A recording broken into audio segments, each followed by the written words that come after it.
A small, unassuming woman steps into a bustling gym, the kind of place where egos are as big as the weights and everyone's flexing more than just their muscles. She's dressed in faded workout clothes, a worn out tank top, baggy sweatpants, no flashy athletic gear. Her hair's tied back in a messy bun, her face plain, no makeup. To everyone around her, she looks like she wandered in by mistake. Someone who doesn't belong. Someone weak. But what if I told you, this woman, this quiet figure blending into the background, holds a secret so powerful it's about to flip this entire gym upside down? Let's set the stage.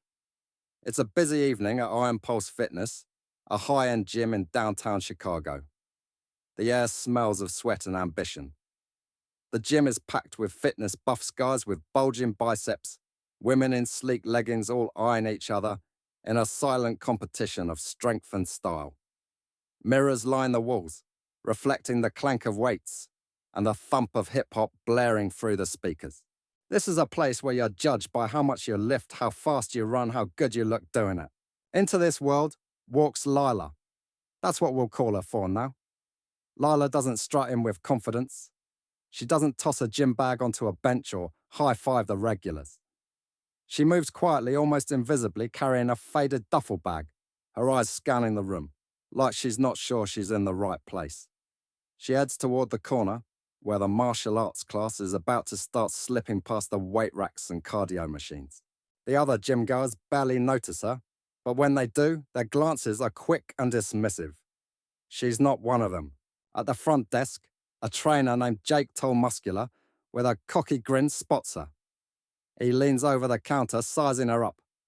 "You here for the class?" he asks, his tone dripping with skepticism. "It's advanced martial arts." "You're sure you're up for it?" Lila nods, her voice soft but steady. "Yes, I'd like to join." Jake chuckles loud enough for a few nearby members to turn their heads. "All right, Grandma," he says, "but don't expect us to go easy on you." The nickname stings, and a couple of guys lifting weights nearby snicker. One of them, a hulking figure in a tight tank top, mutters to his friend, "What's she gonna do? Knit us a black belt." Lila doesn't respond. She doesn't flinch or snap back.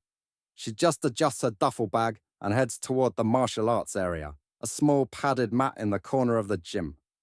The class is already forming mostly young fit men, and a few women all in sleek athletic gear, stretching and chatting, with the easy confidence of people who know they belong. Lila stands off to the side, her presence barely registering, but there's something in her eyes, a quiet strength, a flicker of something more that no one notices.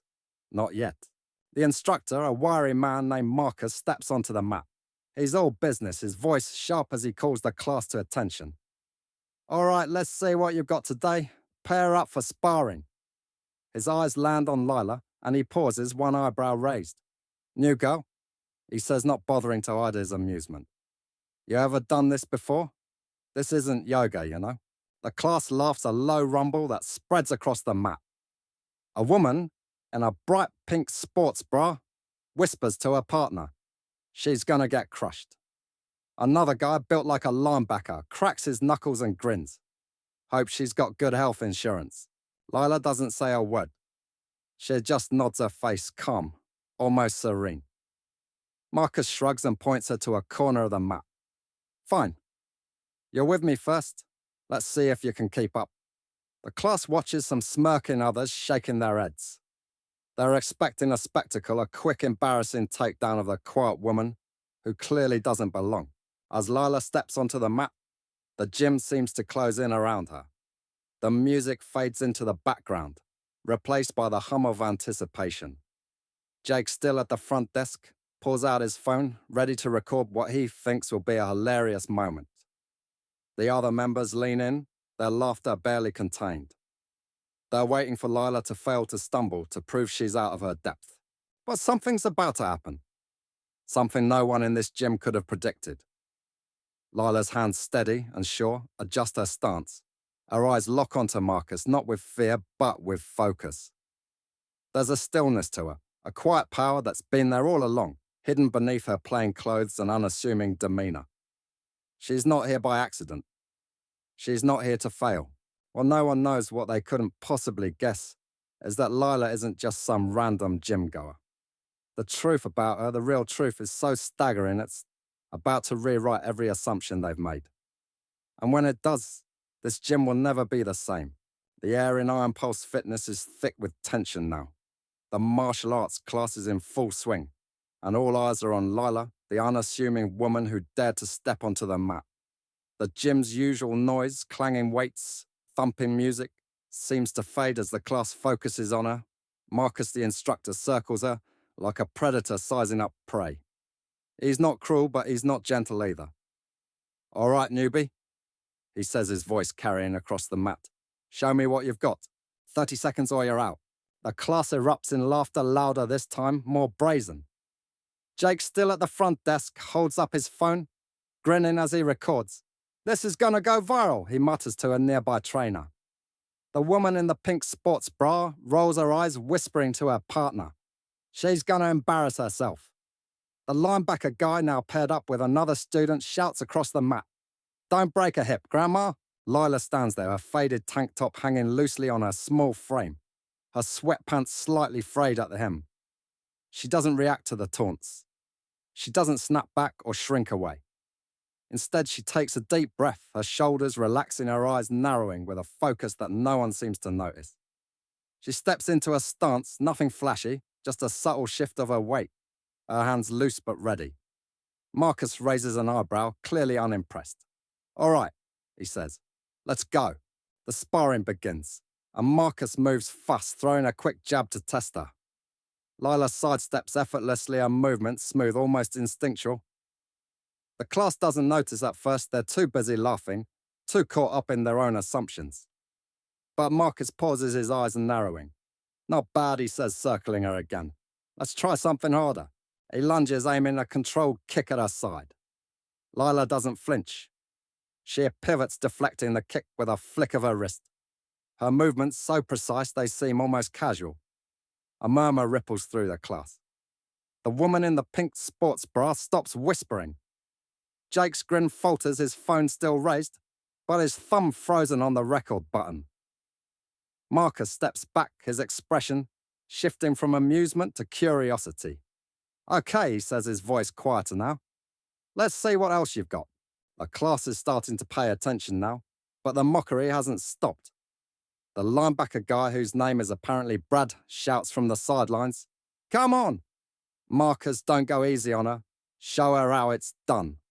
A few others laugh, but it's less confident now, tinged with uncertainty. Lila doesn't acknowledge them. She's locked in her eyes, never leaving Marcus, her body poised like a coiled spring. Marcus tries again, this time with a series of rapid strikes, punches, kicks a feint to throw her off. Lila moves like water, dodging and deflecting, with a grace that belies her plain appearance. Each move is deliberate, efficient, almost beautiful in its simplicity. The class falls silent, the laughter dying out as they realize something's off. This isn't the embarrassment they expected. This is something else. Jake lowers his phone, his jaw slack. "What the hell," he mutters. The woman in the pink sports bra leans forward, her eyes wide. Even Brad, the loudmouth linebacker, stops shouting, his arms crossed as he watches. Marcus steps back, breathing harder now, a bead of sweat on his forehead. "Where'd you learn?" that he asks, his voice a mix of suspicion and respect. Lila doesn't answer. She just adjusts her stance, her expression calm but unyielding. The gym feels smaller now, the air heavier. The other members exchange glances, their smirks replaced by confusion. They're starting to sense it, something big is coming. Something they didn't see coming. Marcus, undeterred, decides to push harder. "All right," he says loud enough for the class to hear. "No more warm-ups. Let's see if you can handle this." He signals to Brad, the biggest guy in the class, to step onto the mat. Brad grins, cracking his knuckles as he saunters over. "This is gonna be fun," he says, towering over Lila. She's half his size, her faded tank top and sweatpants making her look even smaller next to his bulk. The class leans in, their anticipation palpable. They are expecting a slaughter. Brad's a former college wrestler, all muscle and bravado. Lila to them is a nobody, a quiet middle-aged woman who wandered into the wrong place. Jake raises his phone again, ready to capture the moment. This is it, he whispers to the trainer next to him. She's done. Brad lunges, aiming to grab Lila and pin her in one swift move. The class holds its breath, waiting for the inevitable. But Lila moves faster than anyone could have imagined. She sidesteps, grabs Brad's arm, and in a blur of motion flips him onto the mat with a thud that echoes through the gym. The room goes dead silent. Brad lies there stunned, staring up at the ceiling. Jake's phone slips from his hand, clattering to the floor. Marcus steps forward, his eyes wide. "What was that?" he asks, his voice barely above a whisper. The class is frozen. Their jaws drop, their earlier laughter replaced by shock. Lila stands over Brad, her breathing steady, her face calm. She offers him a hand to help him up, but he's too stunned to take it. The truth is starting to dawn on them, though they don't know the full story yet. Lila isn't just good at this, she's exceptional. And there's something more, something they're missing. The faded tank top, the quiet demeanor, the unassuming presence, it's all a mask. A mask hiding a past so extraordinary, it's about to change everything they thought they knew.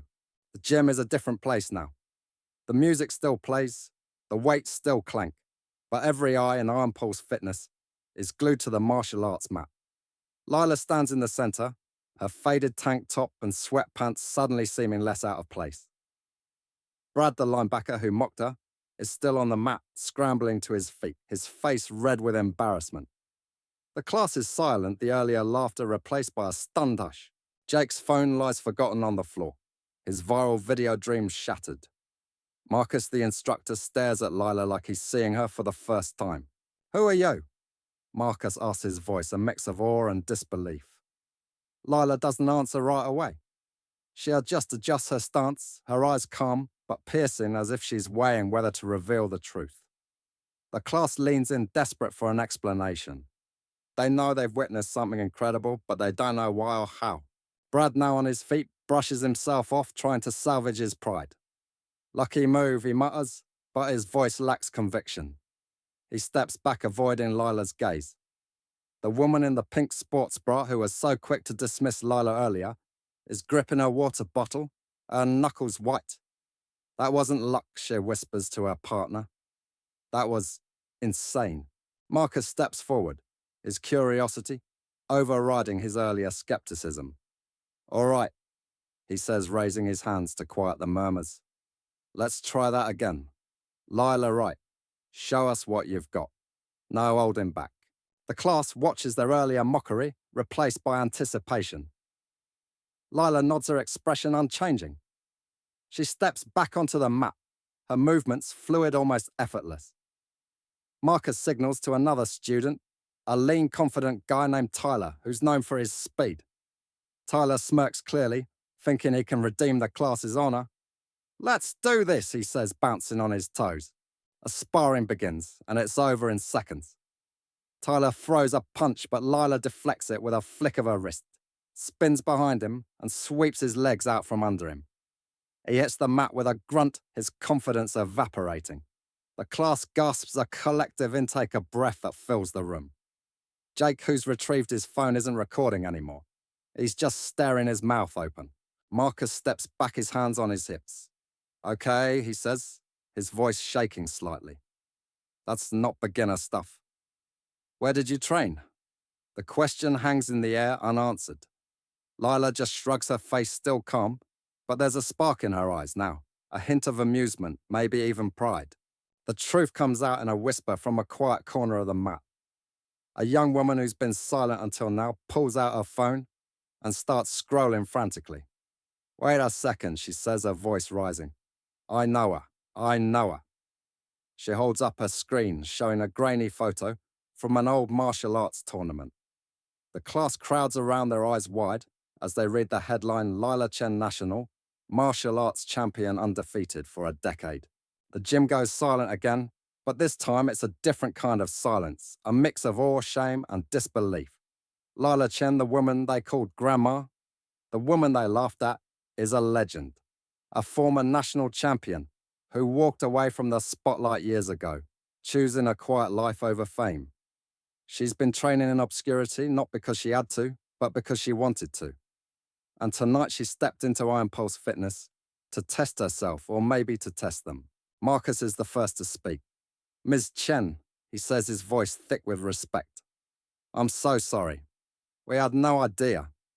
He steps forward, offering a slight bow, a gesture that feels almost out of place in the modern gym. The class follows suit, some bowing, others mumbling apologies. Brad, still red-faced, mutters, didn't mean any disrespect. The woman in the pink sports bra looks like she wants to sink into the floor. Lila finally speaks, her voice soft but clear. I didn't come here to prove anything, she says. I came to train. But maybe next time you'll think twice before judging someone. She pauses, letting her words sink in.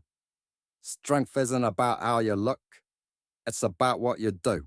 The class erupts in applause, tentative at first, then thunderous. Even Brad claps, his earlier bravado gone. Jake, still holding his phone, looks like he's seen a ghost. The woman in the pink sports bra steps forward, her voice shaky. Can you teach us? She asks. Lila smiles just a hint and nods. As the class resumes, it's different now. The air of competition is gone, replaced by a sense of respect. Lila moves among the students, offering pointers, correcting stances, her presence commanding without being loud. The gym, once a place of judgment, feels warmer, more human. The members who mocked her now watch her with admiration, their earlier arrogance replaced by humility. Lila finishes the class and picks up her duffel bag, ready to leave. Marcus stops her at the door. Miss Chen, he says, you're welcome here anytime. No charge. Lila smiles again, a small, knowing smile. I'll think about it, she says, and steps out into the Chicago night, the city lights reflecting off the pavement. As she disappears into the darkness, the gym is still buzzing the members, talking about what they've just witnessed. They'll tell this story for years, the night they underestimated a quiet woman in a faded tank top, only to learn she was a champion, a legend, a reminder that you never know who you're standing next to or what they're capable of. So my friends, the next time you're tempted to judge someone by their clothes, their age, their quiet demeanor, remember Lila Chen. Remember that strength doesn't shout. It doesn't need to. It shows up, does the work, and leaves the world changed. And maybe, just maybe, the person you're looking down on is the one who could teach you everything you need to know.